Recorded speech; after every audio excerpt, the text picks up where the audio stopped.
Well, college students typically worry about grades, graduation, finding a job, but when you're constantly hungry, sometimes those other things, they take a backseat. Absolutely. 11 to Life's Joe Ripley is joining us this morning with how Emory University is stepping in to help students facing food insecurity. That's right, guys. Imagine being surrounded by food, yet not knowing where exactly your next meal is going to come from. Well, that is the case for Michelina Shuck. She's a senior at Emory University. Luckily, there are increasing efforts to address this growing problem of food insecurity.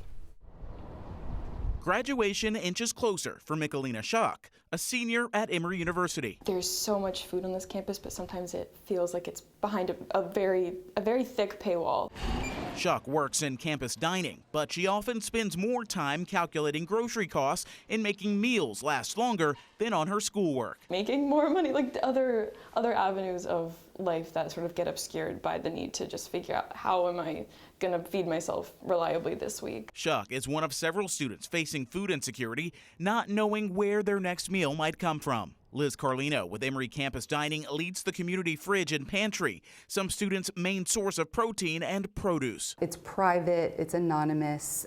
Anyone who needs it, there's no policing, no restrictions. I fill it up and it is empty within an hour or two. So the need is much greater than the resources right now. A need that's only growing. According to Dana Lyles with Global Ministries, she says colleges are burdened with financial cuts across the board, and many have modified dining plans, which can make finding a meal more difficult for students. Students are receiving less in scholarship funding, less in financial aid, but the cost of living is increasing. Global Ministries is offering grants to its affiliated schools that have fewer than 1,500 students to address hygiene and food insecurity.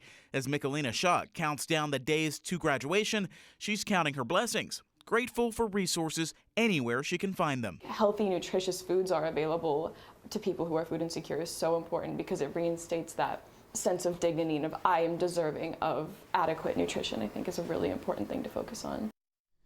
Shuck says she plans to learn how to grow her own food. Eventually, she ultimately wants to work in environmental science and global health culture. Meantime, Emory continues to rely on donations to help other students in need. The school's actually applying for grants for more long-term assistance. Elise is glad that they're giving people some help, and I love that there's no shame in it. Get what you need, no policing, because it is really a lifesaver for so many of these students. They really are destroying a lot of misconceptions. You would think as a private university, you know, Emory students don't have an issue with trying to access nutritious food, but as we see, that's not always the case, and that's just Emory. Think of how many other schools here, the Metro here in the Peach State, are dealing with this. Yeah, college is stressful enough. Glad these kids are getting some help.